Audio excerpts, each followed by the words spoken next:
Hey guys, today we will be discussing fruit.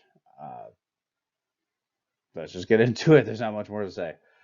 Fruit comes from a seed-bearing structure of a flowering plant. Fruits are nutrient dense and often low in calorie, so it's good for people that are, dieting because you're going to get a high amount of volume for the amount of calories, and it will be nutrient dense.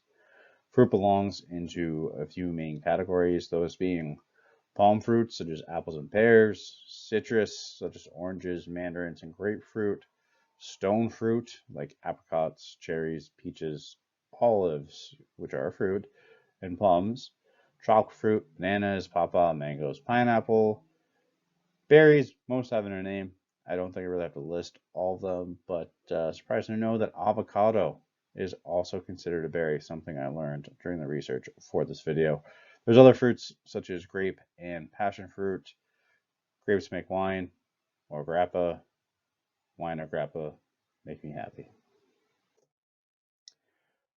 Fruit is often used in breakfast and dessert. Most fruit is naturally sweet, sour, tangy, or a mixture of those flavors. Some atypical applications of fruit include coulis, vinegars, syrups, pickle ferments, and alcohol. You could say some of those are quote unquote typical in terms of, alcohol. We see it every day, but you're not going to see the average person at their house making alcohol out of the fruit. Although it's something maybe we should all do a little bit more of so that, these corporations can't charge us an arm and a leg for it because alcohol is getting expensive out there, guys. So coulis, basically really thickened fruit sauce, used mostly in desserts. There definitely would be some savory applications where you want to add a sweetness to it, like maybe some pork back ribs that you want to add a cherry coulis on top because you did salty sticky ribs, want something sweet to go with it. Vinegars, you can use pretty much any fruit for a vinegar. Um, they're all going to vary in terms of how much oxidation you need and how long they go for. And you definitely have to keep that obviously in a cool, dark place. Syrups, um, somewhat similar to a coulis, just definitely way more sugar, and you can make it in different methods. One of the better methods that I've come across is super easy, but it takes way longer. You just sugar the fruit, let it sit, put it in a jar, bam, it's gonna basically like macerate, and all the liquid's gonna come out, and then with the sugar, it mixes and thickens, and super good. Whether you drizzle on top of it or more like a flavor enhancer for certain things, like if you're gonna make cocktails, it's really really good. One thing I have done in the past is like lemon drop vodka. I make a simple syrup, coat some lemons in it, let those sit and dry, and then pour some vodka over that. But probably my favorite one is strawberries that I let sit in sugar with a vanilla bean. And once like that started to macerate and the natural flavor of the strawberry was really well extracted, I put some vodka on that and let that sit for a week, and it tasted like strawberry and cream. It was so good. Yes, I'm an alcoholic, and yes, these things are good. Don't be like me. Eat your fruit and get your nutrients. Don't drink it and harm your liver.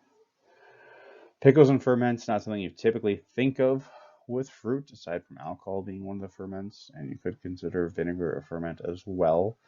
Um, but there are a few other things that are starting to expand. Um, Especially dried fruit is a great application for this. I did dried cherries that I fermented with red wine. That was fantastic.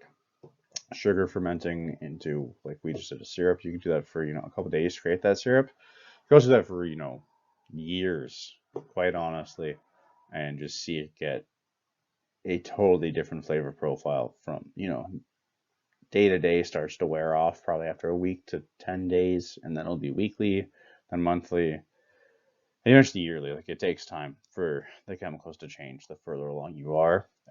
Pickled green strawberries. So, what is a green strawberry? That is a unripe strawberry. Things like that are great in terms of just developing another flavor profile that you could use for dishes that people just wouldn't expect. Okay, typical applications of fruit, things that you would see on a day-to-day basis. Sherbet, yogurt, jams or jelly, jello, muffins, juices or smoothies, and of course, bedroom fun. Just kidding. Let's get into it. Then do whatever you'd like. I don't judge. Unless you don't clean up after yourself. Then I judge. Make a mess, clean it up. Other than that, I don't think there's really much I need to expand on when it comes to these applications of fruit. I think that is very self-explanatory in terms of what fruit is, just usually used for. Something I left off this list that you see a lot pretty often is salad. And I don't just mean fruit salad, which is literally just fruits thrown in a bowl anyways. You do see fruit a lot in more typical salads these days, like strawberries with goat cheese and things along those lines. Dark cherries and almonds. But yeah, without further ado, I think that's about all I really have to discuss when it comes to fruit. Please, like always, leave your feedback, good or bad, doesn't matter. I'm just trying to learn and trying to get better at teaching you guys as well. And as always, do me a favor, please stay awesome.